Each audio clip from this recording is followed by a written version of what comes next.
Hello and welcome back to another episode of the Dugout podcast and our World Cup preview series.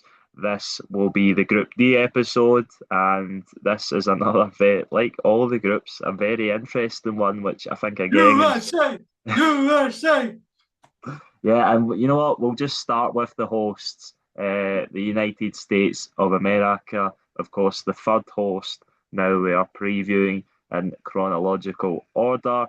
And the USA, I think they always big themselves up for a good tournament, and it never really comes to be. Can they have sort of better expectations for this tournament, and can they really do something on the world stage in their own backyard, Alex? No, I don't think so. The Everything I've researched about the USA suggests this might be a car crash. Um, they don't seem to have a set formation. The fans don't know what the strongest team is. They don't know who's going to play. Pochettino doesn't. They seem to know who the strongest team is. Their last three games, they've played three different formations. In their 3-2 win over Senegal, they played a 3-4-3. In their 2-0 loss to Portugal, they played a 4-3-3. And in their 5-2 loss to Belgium, they played a 4-2-3-1. So they don't seem to know what their strongest team is. The lineup's constantly rotating. They do have some great individuals, um, but they're sort of hot and cold. They did um, back in 2025 in a few friendlies. They did beat um, one of the two actually of the sorry one two of Yeah, the people, two of the teams in this group, 2-1 wins over over Australia and Paraguay in 2025. They then smashed Uruguay 5-1, but then from there on in it's been quite poor. They're 3-2 win over Senegal, the real African champions, by the way. They did they did have the 3-4-3 with Matt Turner and goal, Alex Freeman, Mark McKenzie, Tim Ream as the back three, Serginho Dest and Robinson as sort of the wing backs. Sebastian Berhalter and Tyler Adams in the midfield two, and then the front three of Gio Reyna, Ricardo Pepe, and Christian Pulisic. Obviously, they have more talented players. Austin Trusty, Chris Richards of Crystal Palace, Weston McKennie, Malik Tillman, Weah, Zendeas, Balogun, and Haji Wright as well. So they do have a lot of great individuals, but it just seems like they can't put it together as as a side. A lot of inconsistency, and like I said, there's no recognisable style of play for this team. yeah, and that's something that Maurizio Pochettino obviously is the manager since 2024 is going to need to discover in the next week or so. He's got one more friendly, another high profile one against Germany, and they have got it's been a real mixed bag of results recently as you went through against a really good level of quality of nations, in fairness, from all different continents, games which they won against Japan but lost in the previous game against South Korea. And obviously he would have been rotating the squad, but um, beat pretty heavily by Belgium and comfortably by Portugal.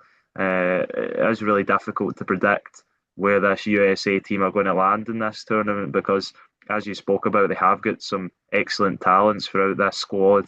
Obviously, the last competitive action they were in was around a year ago, and the CONCACAF Gold Cup, which we referenced to earlier. They got to the final and lost out to Mexico 2-1, and gave Mexico the sort of bragging rights for that region. And we spoke about how Canada and Mexico and the USA always fighting to be the sort of strongest side in that region.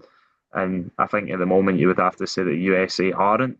Although, of course, this is the opportunity for them to prove that they are slightly behind Mexico in the world rankings. And I think it is really difficult to predict how well they are going to do at this tournament. But I think if you're looking at the basis of just the quality of player they've got, I think they should have more than enough to get out of this group. You've obviously in the defence and goals, you obviously get Matt Turner, who I think is probably likely to start. Obviously, former Arsenal goalkeeper. In defence, you've got the likes of Anthony Robinson, who's been an excellent player in the Premier League now for a while. Serginho Dest, of course, formerly of Barcelona.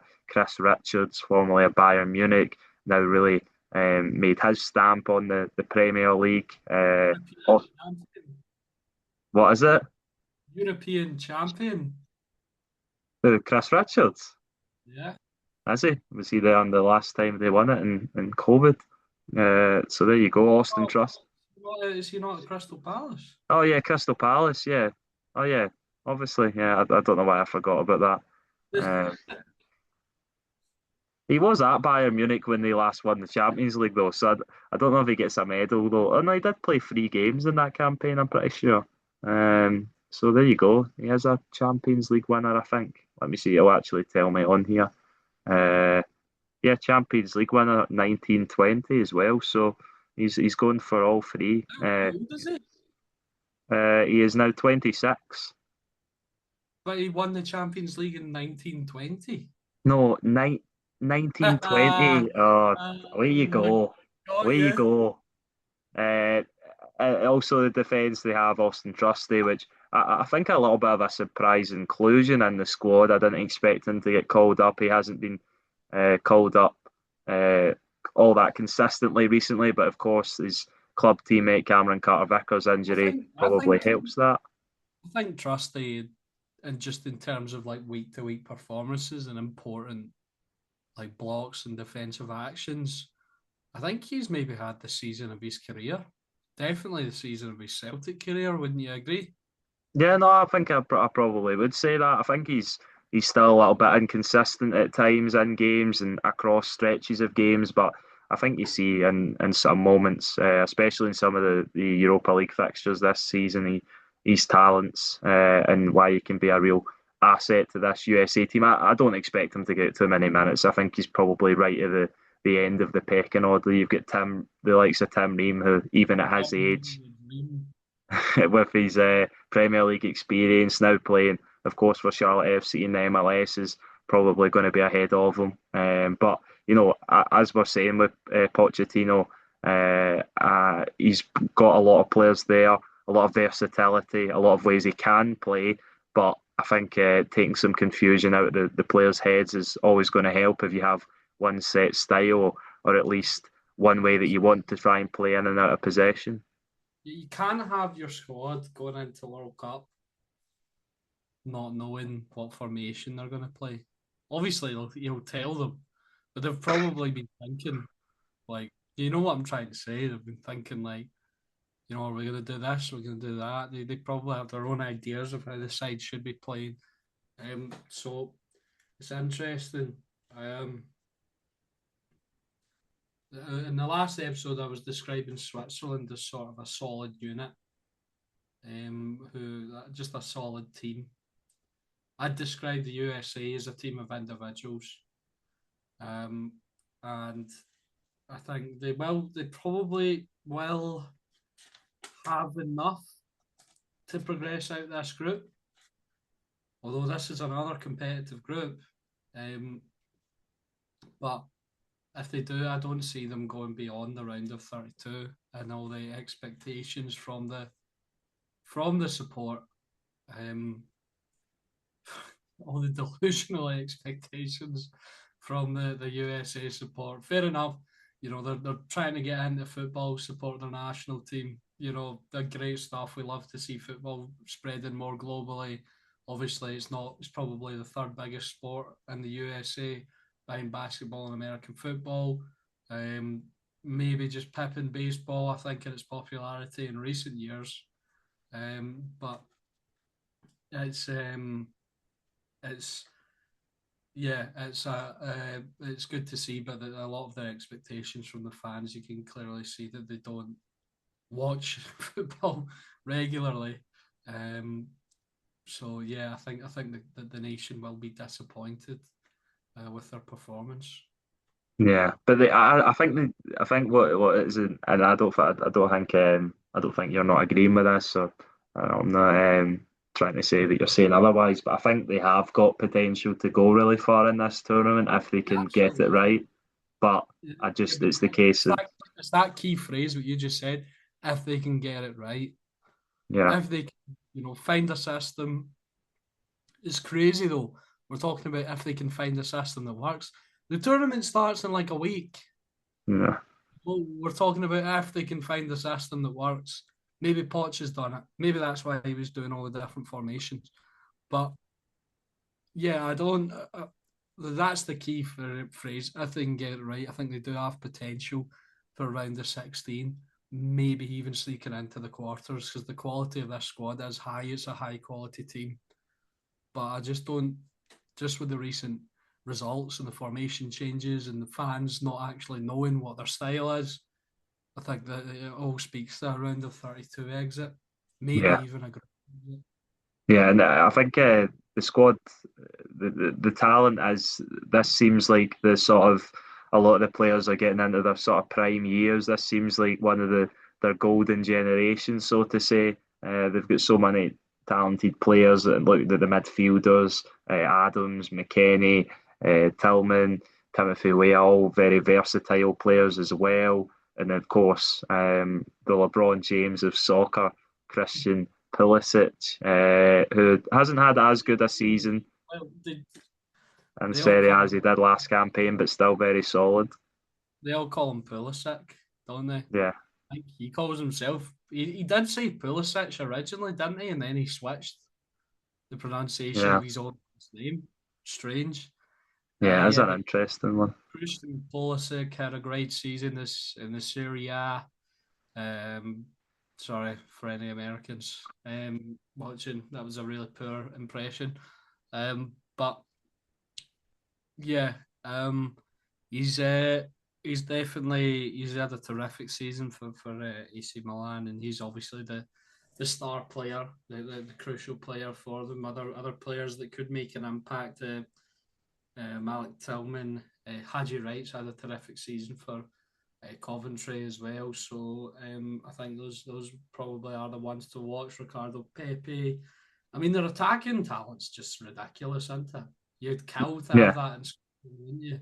yeah. You'd, The talent across the board is ridiculous, really, and that's the thing that we are sitting here doubting or putting slight doubts on whether we'll obviously get to our predictions, but putting slight doubts on whether we think they are a cert to get out of this group, and I think that's just it's the nothing to do disappointment. with the talent, is it? It's nothing to do Yeah, with the talent. It's just the rest surrounding yeah. it. Yeah, if you compare it to sort of Mexico or a Canada, who are the easy comparisons from the same region, you can look at the players in that and you can sort of pick who's going to start. Whereas this USA team, they've just got so many players that you don't know who's going to start, where they're going to start, What what formation they're going formation. to play? Yeah, so it is all up in the air. Yeah.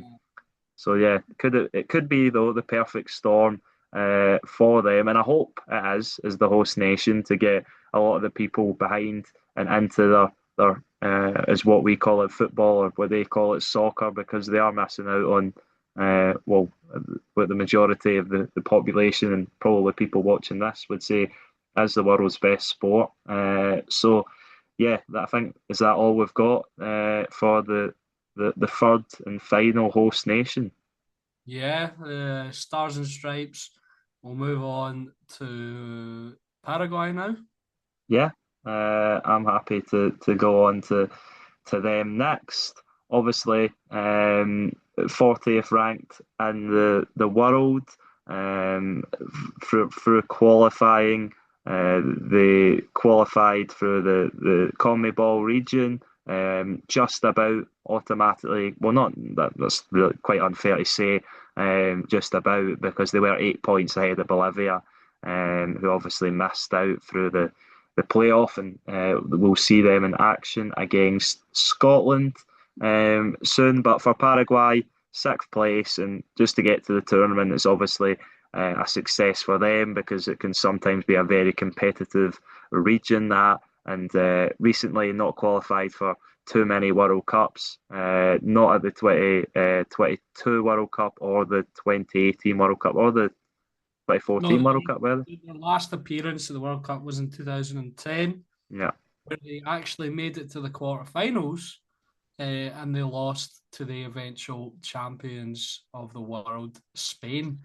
So quite a good showing for Paraguay at the last World Cup. However, I don't think it will be similar this time. But I think maybe people are underestimating this side just because they don't know uh, that much about it. Yeah, they lost 2-1 to Morocco in a recent friendly, but they have a strong team. They've got some really good players. Obviously, names you'll know: Omar Alderete of Sunderland. Obviously, played a lot of games for them this season. I think he's played 33, started 31 in their campaign for Europe. They achieved seventh place finish, so terrific for him. A player that I didn't even know exist, just another random Brighton guy popping up out of nowhere. Diego Gomez with 11 goals and assists for Brighton this season. They just do this. Brighton just produce guys from nowhere. Former guy who was produced by Brighton from nowhere, Hugo and Ciso. Obviously, their star player, 21 goals and assists for Strasbourg this campaign. Obviously, Miguel Almiron still playing in the national team. Best well known for his Newcastle days. Brian Ojeda, Damian Bobodia is a player to watch out for, a really talented midfielder. Also, that's a really good name to say, Bobodia. Gabriel Avalos and Gustavo Gomez, Junior Alonso, Juan Caceres. So that's sort of the I didn't read it out in proper order, but that's sort of like the starting 11 and the sort of their last competitive games. They play a 4-4-2 formation. Orlando Hill in between the sticks. And one thing is their manager, Gustavo Alfaro, has been credited with reviving Paraguayan football. And he's fixed the team and he's made the nation believe there's real spirit in this team. There's real spirit from the supporters, and it's just a feel good story around Paraguay. And even if they don't have the most talented squad, they have belief and they have really good players. Some really good players. Overall, you might look at their squad, turn your nose up at it, but they have really good talent and they've got that belief. They've got that harmony as a team. Sorry for that. I think I did that in a previous episode, just spilled all my stuff at once. But No, no. once you get on a roll, you just love talking about it, don't you? Yeah, no, and Paraguay is a nation that looking at them is like that. That looking in the face of this group, one that I would have probably not completely written Paraguay off, but I would have had them not standing really a fighting chance, so to say, in this group. But I know they haven't made any of the recent World Cups. Obviously, what would that be? What, three on the bounce, sorry, that they didn't qualify for before this one. But it tends to be when they make it to the tournament, they have a good go at it. 2010, obviously, quarterfinals, as you mentioned. 2006 was the group stage, but then before that, in 2002 and 1998, it was round of 16. It was a 2 year absence again, but in 86 in Mexico, they reached the round of 16 again. So they tend to turn up when it comes to it. And as you said, with Alfaro, the Argentinian coach, he's got a lot of experience at international level now. Ecuador and Costa Rica before Paraguay, and as you said, they've got some talented players playing at talented clubs in some big leagues. Of course, whether that be in South America, or of course even the Premier League like Alderete or Diego Gomez, who I remember scoring four in a Carabao Cup game I think this season for Brighton. Uh, Julio and Cisco, who's I think meant to be going to Chelsea at some point down that sort of Strasbourg Chelsea Yeah, partnership. he's moving from Chelsea's B team to Chelsea. The way that ownership structure is shambolic, isn't it? Yeah, nothing to be seen here. And then they've obviously got some players who I can remember playing for Paraguay for a while, like Sanabria at 30, still playing for Oh, Cremonese. he was a cheap informed goat back in the day. Like, Yeah, he was class. He had like an 81 rated inform in like FIFA 18. You could just buy him for 10k, bang all the goals in. He was class. he's never really scored a consistent return of goals wherever he's played, including the national team. But he's been a part of loads of squads, so he's obviously doing something right. Obviously, Miguel Almiron had that crazy season at Newcastle for a player that a lot of people thought didn't have that sort of form in him, and turns out to have been a sort of a purple patch in his career. But he's always been a solid player wherever he's played. Now, of course, Atlanta Atlanta United following leaving Newcastle. So yeah, they've got talent throughout this squad, and I think they can certainly cause all three oppositions in this group problems because I think what you would say for uh, all three of the other teams outside of Paraguay that they could be on for a good tournament, but they also could fall very easily flat on their face. And Paraguay will want to be the team that sort of um, starts to inflict that. Maybe the concern looking at sort of the face of their qualifying was that they only scored 14 goals in 18 games, and now. We'll talk up Ecuador in a future episode who've done the same, but Ecuador only conceded 5 goals in 18 games. So Ecuador, looking at the face of their players, a lot of defensive talents, whereas Paraguay conceded 10, so only 4 goal difference across those 18 games. But, credit to them that they've got here from a difficult qualifying region, and that's the main thing. And now they're in the hat and have the chance to qualify to the next stage once more. I was just going to refresh my memory on some of their players' stats from qualifying. Sanabria did lead them in goal scoring with 4 of those 10 goals. In terms of the sort of more sort of what would you say That'll be why specifics? he's in the squad. Yeah, that'll be why he's in the squad. He's still playing for Cremonese in the Serie A. It's a good level. In terms of chances created, Miguel Almiron led the way with 22, Diego Gomez in second with 12, and Cisco with 10. You imagine that all three of them will have a big part to play in this campaign. So, they've got some good, talented players in this squad, and they can certainly catch all three oppositions off guard. Sorry, I was just singing the Miggy Almiron song. Miggy, it's Miggy Almiron. What a player. Do you think he can sort of return that form that he once had at Newcastle in that crazy season? Let me find that season. What specific season it was? It was the 2022-23 season. I think 11 goals, 4 assists, which was remarkable comparing it to the rest of his Newcastle seasons.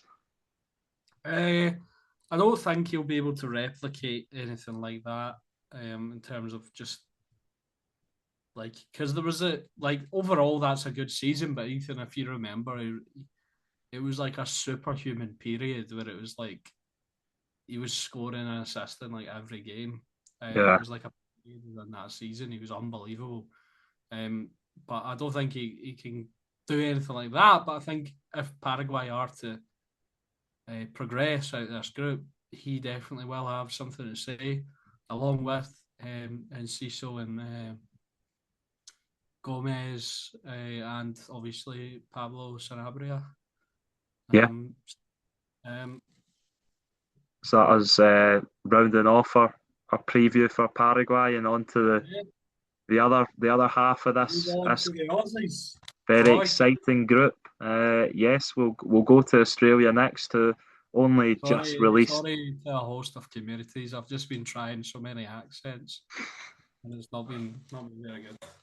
Um, Australia only just released their squad the other day, actually. 27th ranked in the world under the management of former player Tony Popovic, who played at one of their first, I think it was their second World Cup that they had qualified for, and would that have been '06? Now this is their seventh, I believe.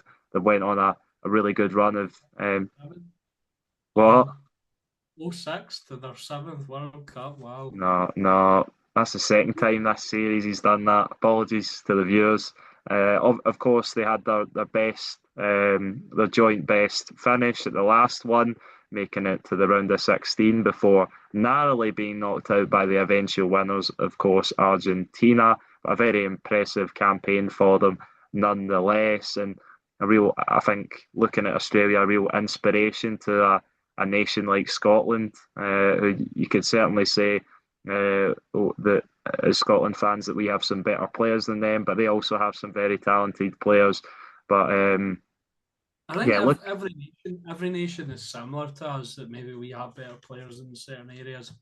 They always have better like strikers than us, and it's just making me fuming, man. I mean, um, but yeah, they've been Australia have been quite good. They're, like you said, seventh World Cup, but this is their sixth straight, which is remarkable. Really, really good. But there's a few storylines in this team. Obviously, a big one, I think you could say, for us in Scotland.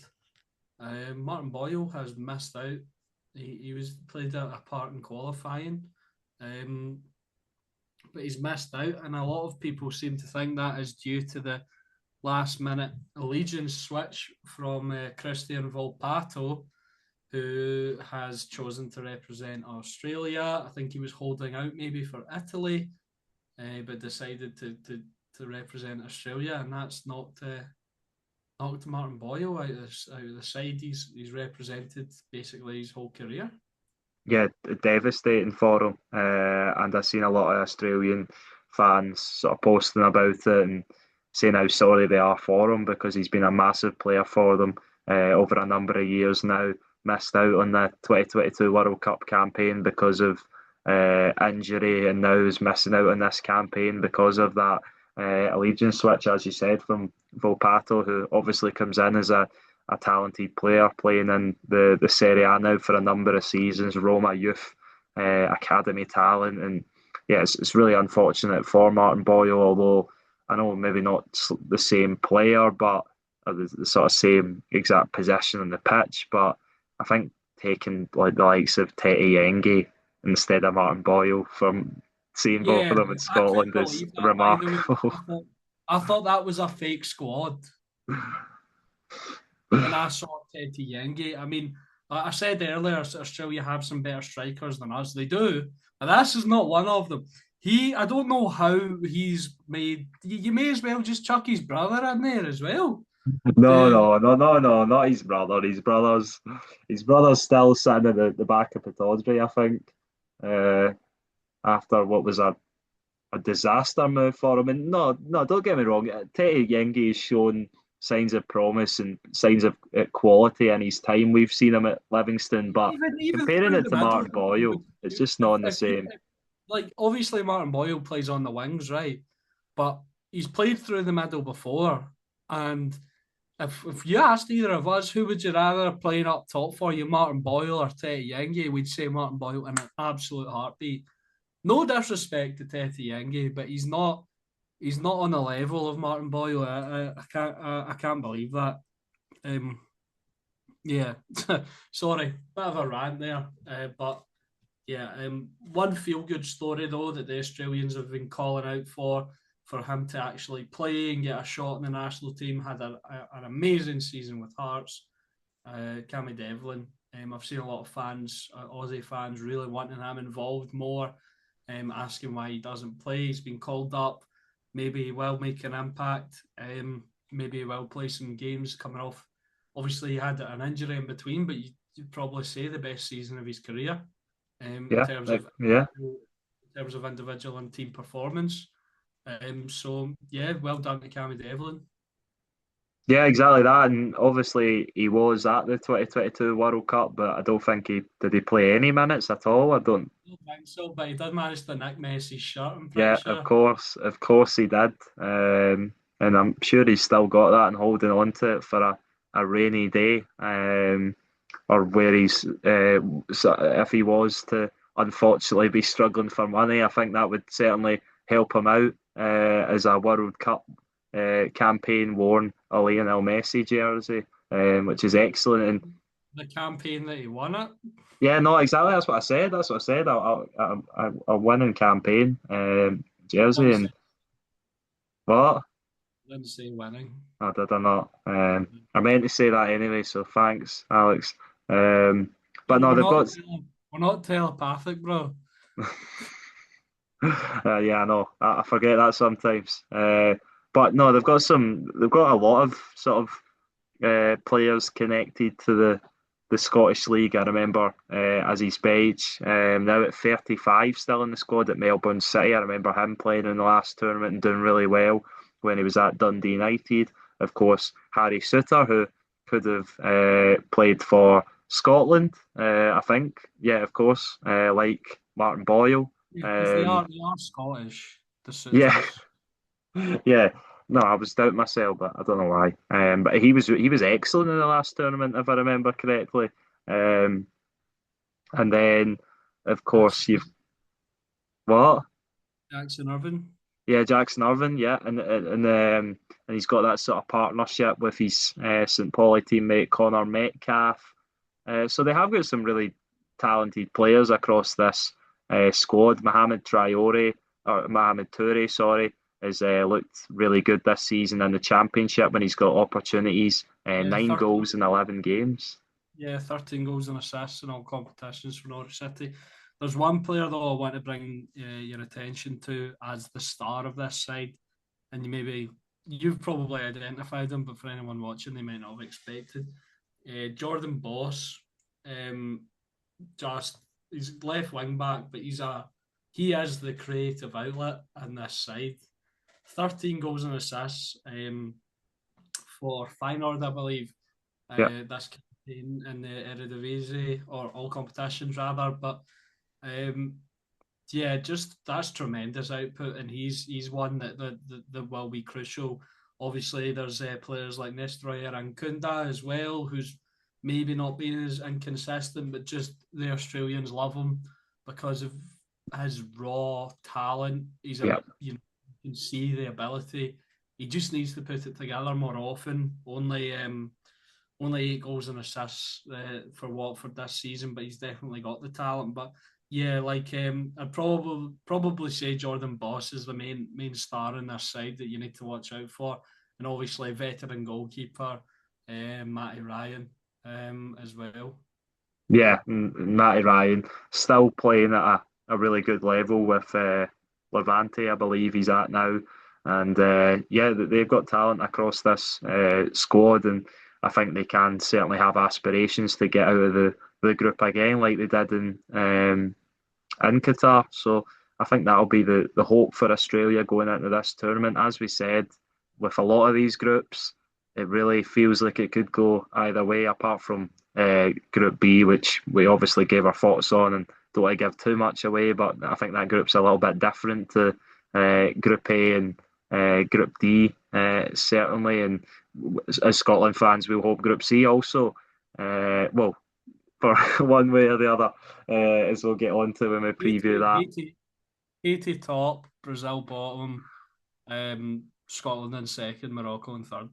Yeah, well, you can see bold predictions like that across this World Cup series, daily episodes previewing each group. But before we wrap up this episode, have you done with giving our talking points in Australia? Are we ready to go on to the European side in this group?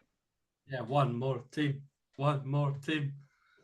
And moving on to the final side of Group D, possibly leaving the best to last. We'll reveal our predictions at the end. It's 22nd in the world ranked Turkey, who came through their qualifying campaign in pretty uh, good fashion, you could say. I was trying to find the phrase there. That wasn't the best kind of phrase, but they were all but perfect in qualifying. I believe they only didn't win, what was it, one game, and that was when they lost 6-0 to Spain in the opening game of qualifying.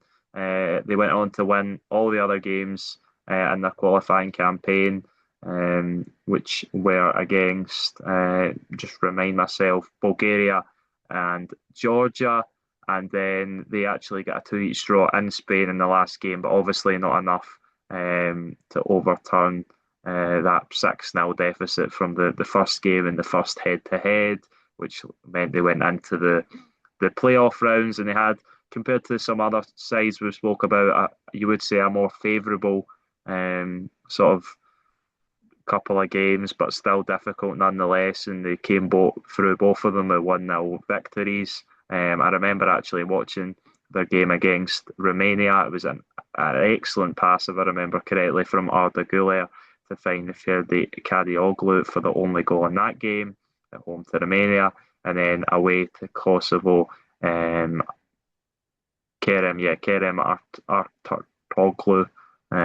Easy for me to say, got the only goal for them. But I think Turkey are a strange footballing nation, because I think in a lot of recent tournaments, mostly European championships, there's been a lot of expectation on them from outside people, and they've always sort of failed to reach those expectations. This is the fourth World Cup that they've qualified for, although I believe it's only the third that they're going to attend, because they didn't actually withdrew from the 1950 edition in Brazil.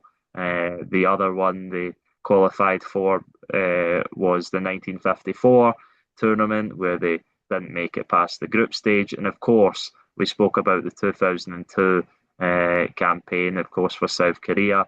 Turkey reached the same stage of the semi-finals and finished third in the end, and now we'll have the chance to reach those heights again. But I think that's absolutely mind blowing that they go from being third in the 2002 World Cup to having to wait 24 years to get to the next one, Alex. Yeah, yeah, it's crazy. It is crazy. It feels weird that a side like Turkey haven't been in it for so long, doesn't it? They feel like, just a cert to be there. Obviously, they've been touted as the dark horses of the Euros for the past however nobody knows how long, and it hasn't worked out for them. But I'm going to tout them again. This time of the World Cup was dark horses. They have a really good squad. Like you said, an almost flawless qualifying campaign. I think obviously the scoreline's a bit dodgy, but there's no shame in losing to Spain. So yeah, just really a really talented side.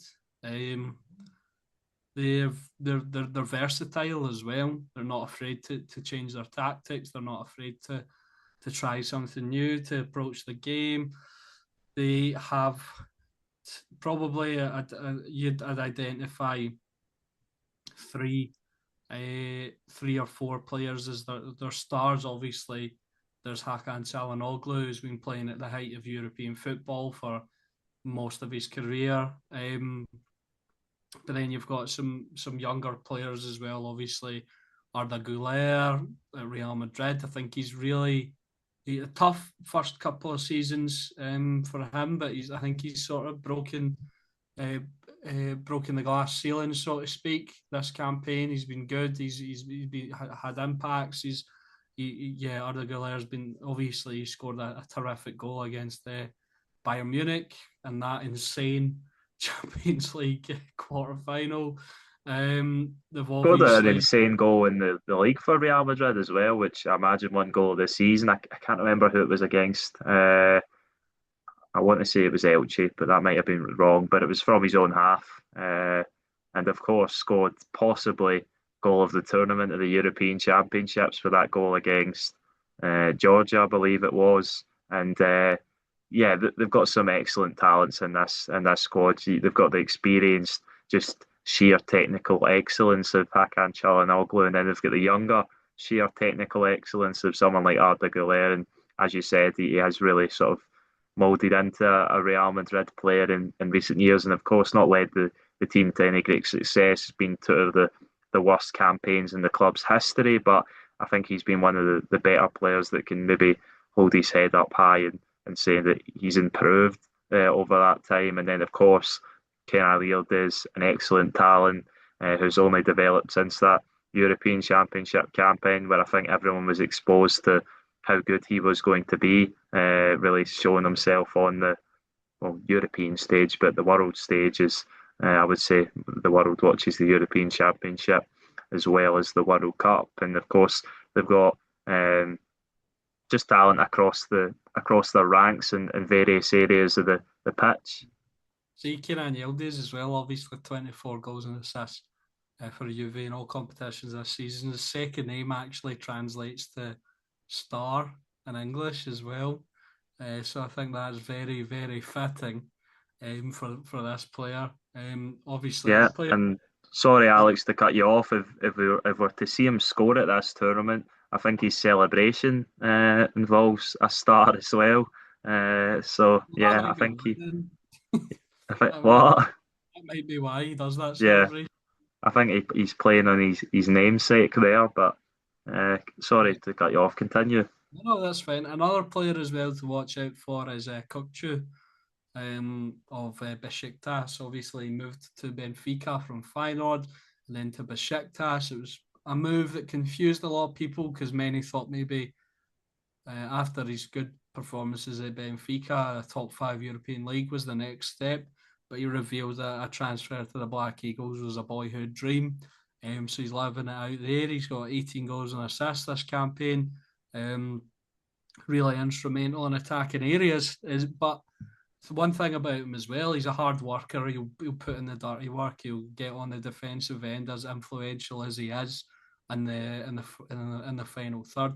Because you get those players. Obviously, I've got him down here as a sort of a 10 in this Turkish system. But you get those players that maybe don't like to do the defensive dirty work if they're so talented attacking wise. But he's certainly um, he certainly doesn't shy away. Oh, there's someone at my door. I'll be back in a second. Aye, so that was the postie at the door there. So yeah, I was just talking about Kukçu and the work that he does on both ends of the pitch. I think he'll be extremely instrumental in this really strong. I must say, I've got the sort of what I would have as the starting 11 down, and it's a really really strong Turkish side. Yeah, and they've got so many big, it feels, players that at club level are massive parts of their team, massive characters. They seem like leaders in their teams from back to front, really. Can Çakir, who I expect to be the goalie, the Galatasaray moved to Galatasaray, I think, in the summer just gone, or maybe the season before. Uh, Played pretty well in the Champions League this season. When I seen him, they've obviously got Mary Demiral, who I don't know if he'll start, but certainly a big character. Former Juventus, now at Al Ahly. Kaglar Soyuncu, formerly of Leicester City. Fenerbahce now, of course. Ferdi Kadioglu, who's obviously been a talented player. Didn't really work out for him too well at Brighton in the first season, but he started getting consistent minutes, played 42 times this season. For the Premier League side in midfield, they've got Sally Ozcan, Borussia Dortmund, Canazun, who's looked like a really big talent. Eintracht Frankfurt this season. I remember him having some stellar performances early in the Champions League campaign for them, just 20 years old. Atakan Karazor, VfB Stuttgart, I believe he's the captain there, obviously leading them to a Champions League finish this season.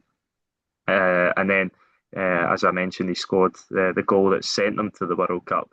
Kerem Aktürkoğlu and Yilmaz as well at Galatasaray when I've seen him playing in the Champions League, and that's just to name a few.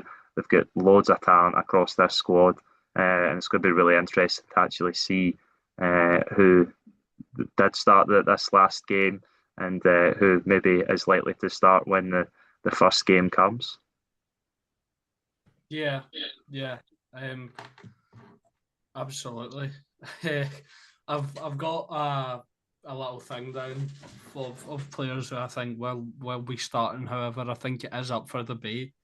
Because I think this Turkish side is so close in quality across multiple positions. So I've got a 4-2-3-1 down. And I've got Kahir in between the sticks, Kadioglu and Selik as the fullbacks, Bardaki and Meri Demiral as the centre halves. Sort of the midfield too, I've got Yüksek and Çalhanoğlu. And then I've got Kenan Yildiz on the right hand side, Arda Güler on the left, Kokchu in behind, Yilmaz up top. So that's sort of the 11 that I've gone for. Yeah, and that's even a couple of changes from the team that played against Kosovo. They had former Liverpool man Ozan Kabak alongside Bardacci, and they had Artur Koglu. That's one I really struggle to say. I don't know why I keep trying to say it, up front. So yeah, that shows how difficult it probably is for Montella to pick a starting 11. Then, like we say maybe, and we've said about another team in this group, the USA, about having a lot of quality. It seems like Turkey have got a way of playing in that 4-2-3-1 formation. They seem like to have an identity, and it's obviously worked throughout qualifying. You don't win as many games as they did, and of course they have that blip against Spain, which is one that credit to them. It might have been difficult to bounce back in the rest of the campaign, but they obviously did and done what they needed to get into the playoffs. Now in the first game, that's like a really heartbreaking blow to take. Yeah. But they've been back and, like you said, almost flawless campaign in qualifying, and yeah, I've got big confidence for them in this group. Yeah, and it was the second game of that campaign, and then immediately after it, 6-1 win at Bulgaria, 4-1 win at home to Georgia, who are certainly Georgia, as we've seen, directly against Turkey at the European Championships. No pushovers at all. So, yeah, they're looking really good, and maybe this is where it all materialises for Turkey in a tournament. I think we've only went off European Championships recently, of course, since they had that great success, their greatest footballing success at the last World Cup they were in back in '02. So can they replicate that again? It's going to be very difficult. There's so much quality across the board in this tournament, but I think they should at least try and make themselves a consistent name at these tournaments and get into the knockout stages and making inroads in that would be a good place to start. Yeah, I'm going to back them to finish top of this group. Yeah, I agree. I have them as finished in top. I don't think it'll be easy. I think they've shown in the two playoff games that sometimes it's not about winning easy or winning by large margins like they did at some times in the group format, but they get the job done, and that's what matters in tournament football. So yeah, I see them as top in this group. Yeah, absolutely. For the rest of do you want to do the rest? The rest of the prediction. Yeah, I'm happy to wrap up and do that. Back and forward on third and fourth. But I've got USA in second. I'm going to go Australia in third, and I'm going to go Paraguay in fourth. But I will caveat that by saying, no, I genuinely think that could go either way. Yeah. I agree with you. I went with the same. I think USA will have enough to get second, and I think Australia will just pit Paraguay for fourth. But I really could see this group going either way. It's like we spoke about with Group A. It's such a a difficult one to call, and it'll make it really entertaining to see how it goes. But yeah, I think that's been everything from this Group D preview. Thank you very much for watching or listening. If you've not checked out any of the other episodes of this series, there should be at least two already uploaded of previous groups, and there will be more coming every day leading up to the World Cup, and including probably the first few days of the tournament starting. Thank you very much for supporting the TikTok. Go and check it out. Alex has been uploading daily on there at the Dugout, and go and check out the Twitter. And if you're watching this on YouTube, go and check us out on the Spotify, because this series will be getting uploaded on there, and we will make a return to posting the podcast on there. Thanks again. Goodbye.